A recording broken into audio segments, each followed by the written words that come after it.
Voter card নেই, দুশ্চিন্তায় আছি। পেশার স্বীকৃতি নিয়ে লড়াই চলছিল, এবার যে সে যে একজন দেশের নাগরিক, তাকে নাগরিকত্ব থেকে বাদ দিয়ে দিচ্ছে। করোনার পর তো ফাঁকা হয়েছিল, এসআইআর পরে আরো ফাঁকা হচ্ছে। সোনাগাছি ছাড়ছেন যৌনকর্মীরা। সমস্যা পেশাগত নয়, সমস্যার নতুন নাম এসআইআর। আমরা তো আতঙ্কে রয়েছি, কেন আমাদের ভোটার কার্ডের নাম কাটবে, কেন হবে না?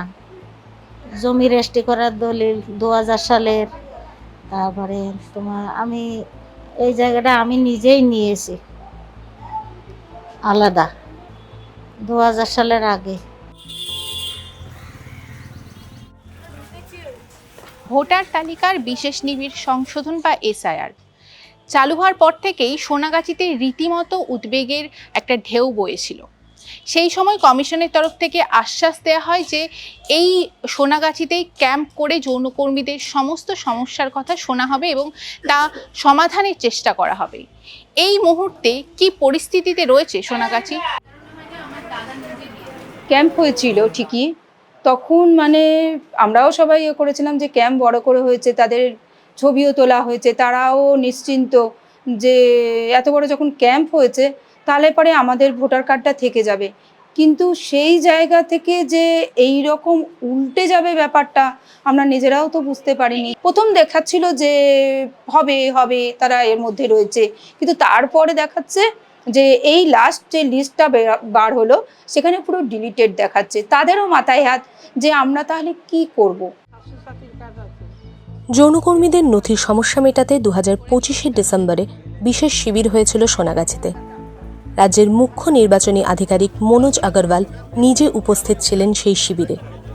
যদিও জানা যাচ্ছে শেষ পর্যন্ত সোনাগাছির বহু যৌনকর্মীরই নাম বাদ পড়েছে। আসার পরে বলছে তোমার নাম কাটা গেছে, তোমার নাম ভুল আছে। আমি যে আমার নাম ভুল হতে পারে, কিন্তু আমার বাবা মা, দাদু, আমার ঠাকুর দাদা, তাদের নাম কি করে ভুল যাবে? আমি যেখানে আমার জন্ম, সেখানে কর্ম, সেখানেই আমি বাড়ি করেছি, তাহলে আমার পরপুরুষের জিনিস আমার হাতে আছে, তাহলে আমার নামটা কাটা গেল কেন? বললো আন্ডারগ্রাউন্ডে তোমাদের নাম এখনো আছে, আন্ডারগ্রাউন্ডে তোমাদের নাম আছে। পরশুদিন হঠাৎ দেখি মোবাইলে আমাদের বাড়ি 4-5 জনের নাম কাটা গিয়েছে। আমি তো এইটাই চেয়েছিলাম যে আমার ছেলে যদি কিছু হয়ে যেত তা আমি তো মরে যেতাম, পরিবারের সব এসেছে, খালি আমার শুনে।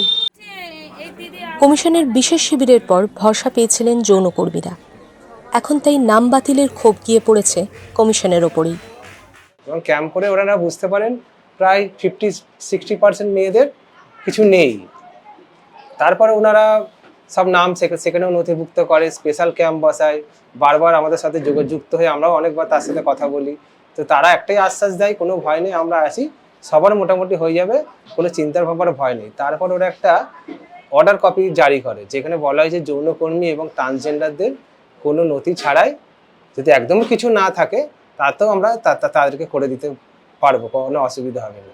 কিন্তু বাস্তবে এখন বর্তমানে যেটা যখন দেখা যাচ্ছে, যখন তাদের অনলাইনে যখন দেখা যাচ্ছে তাদের সেটাতে অ্যাপ্রুভ হয়নি, কি জুডিশিয়াল লেখা আসছে, সেই জায়গা থেকে আমাদের মনে হচ্ছে এটা আমাদের প্রতারণা করা হয়েছে। নির্বাচন কমিশন যদি গণতান্ত্রিকভাবে এবং স্বনিয়ন্ত্রিতভাবে যদি এটাকে করতো তাহলে মনে হয় কিছুটা আমাদের সুবিধা হতো, কিন্তু আমার মনে হচ্ছে নির্বাচন কমিশন স্বনিয়ন্ত্রিত নয়।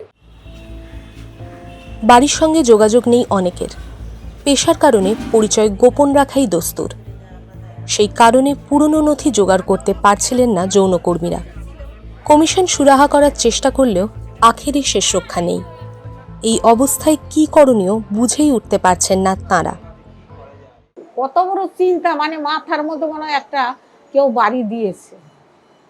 এতটা ডকুমেন্টস দেওয়ার পরেও কি আমরা বাতিল হয়ে গেলাম?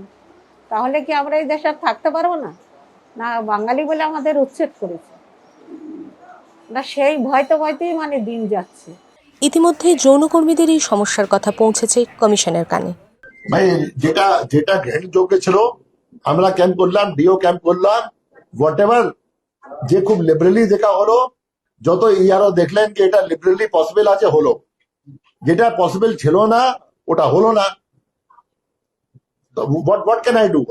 উনি আপনারা যে আছে এনজিও আছেন ওরা আছে, প্লিজ আপিল টু ডিও। এটা আমি আনসার করতে পারবো না। 294 ইয়ারও ছিল, আর প্রায় 3000 6000 এই ইয়ারও ছিল ও সময়, 6000 7000 লোক কি ডিসপোজ করছে, আমি তো আনসার করতে পারবো না। নথির সমস্যা গোড়া থেকেই দূর করার চেষ্টা চলেছিল, তবে শেষ পর্যন্ত কয়েকজনের ক্ষেত্রে শেষ রক্ষা হয়নি। আপাতত কোন পথে গেলে সমাধান মিলবে তা নিয়ে চিন্তায় সোনাগাছি।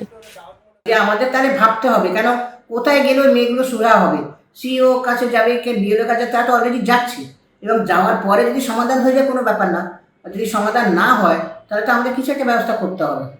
ওই জন্য সামনের সপ্তাহে আমরা নেক্সট উইকে বলেছি সব মেয়েদের নিয়ে আসতে, তাদের সাথে কথা বলি কতজন বাদ আছে এবং কীভাবে কী হয়েছে পুরো ব্যাপারটা শুনি, শোনার পরে আমাদের সিদ্ধান্ত নিতে হবে।